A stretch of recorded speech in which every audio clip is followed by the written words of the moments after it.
le 360 High-Tech avec Toshiba, créateur du PC 3D sans lunettes.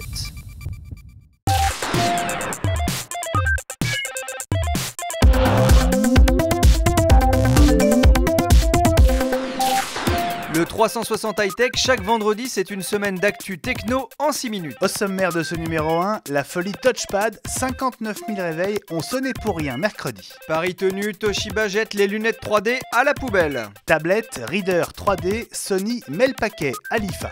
Fallait pas virer la PDG Carol Batz par téléphone. Une expo photo en relief avec les photographes de Magnum qui l'ont adopté.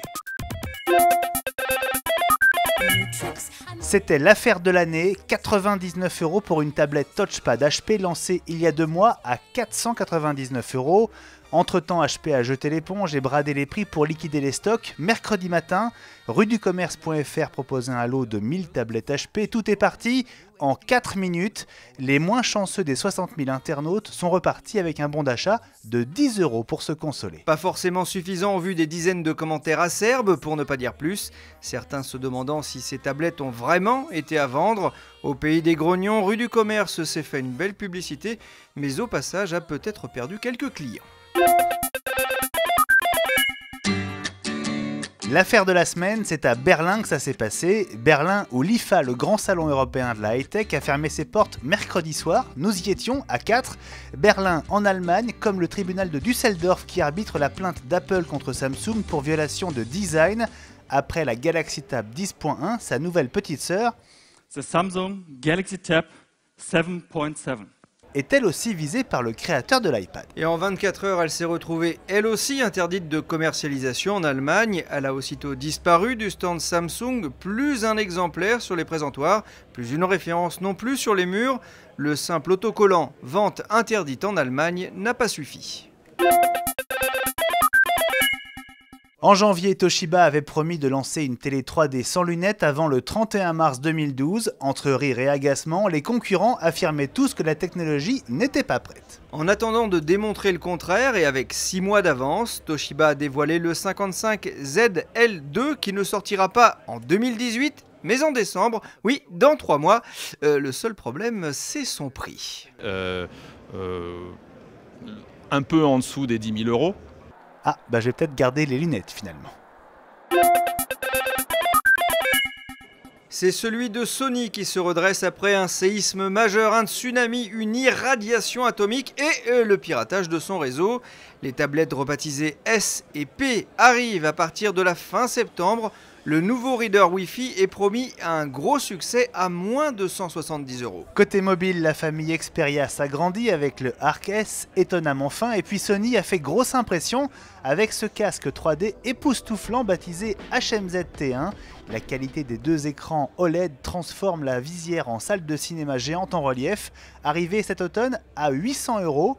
Beaucoup moins cher, ce filtre lenticulaire qui transforme n'importe quel Vaio en portable 3D, 129 € seulement, et ça marche. Résultat, Howard Stringer a le sourire et il cite même ses concurrents pour mieux se comparer à eux, du jamais vu. Apple makes an iPad, but does it make a movie? Samsung has a TV, but where are the musicians and game designers?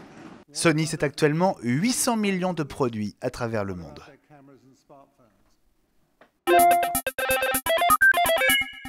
Jean-Michel Jarre a-t-il la folie des grandeurs? Ce qui est sûr, c'est que le compositeur d'Oxygène a dévoilé à l'IFA le plus grand mais aussi le plus cher des docks pour iPod, iPad et iPhone, l'Aerodream One, plus de 3,30 m de haut pour 435 kg et 10 000 watts. Le prix, ça y est, vous vous êtes bien assis?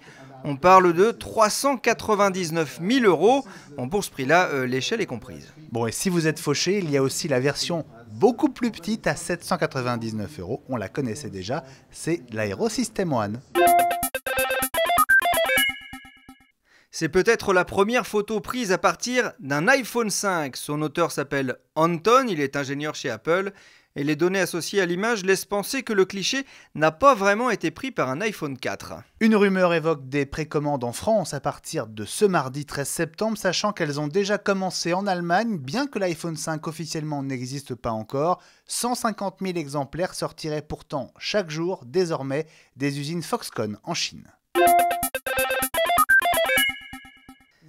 Elle s'appelle Carol Bartz et jusqu'à mercredi matin, c'était la PDG de Yahoo, jusqu'à ce coup de fil du président du board, Roy Bostock, pour lui lire une lettre d'avocat et lui annoncer qu'elle était virée.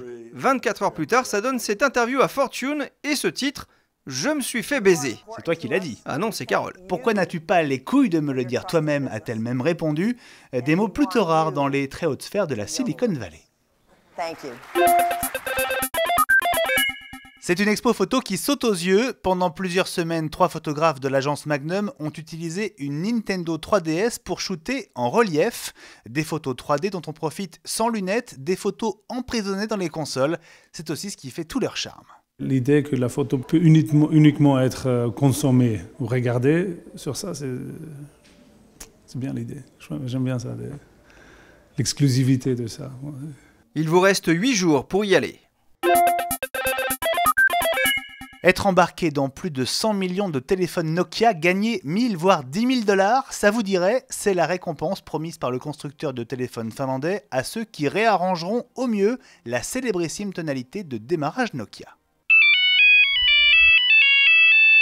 Elle retentit plus d'1 milliard de fois par jour depuis trop longtemps, a sans doute considéré Stéphane Elop, le nouveau PDG, mais ça va changer.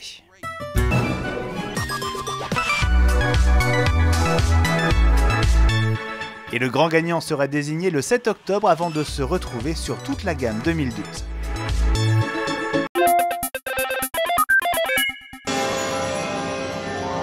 Enfin, une vidéo faisait le buzz depuis déjà quelques heures. Les Nike futuristes de Retour vers le futur 2 existent vraiment. 1500 paires viennent d'être officialisées et mises aux enchères par Nike sur eBay au profit de la fondation Michael J. Fox contre la maladie d'Alzheimer. 150 paires par jour pendant 10 jours, mises à prix 99 cents seulement, mais ne rêvez pas, prévoyez plutôt de casser votre tirelire. La moindre de ces Nike Mag de collection s'affiche déjà à plus de 2000 $. Alors on peut toujours essayer de faire des économies d'ici vendredi prochain.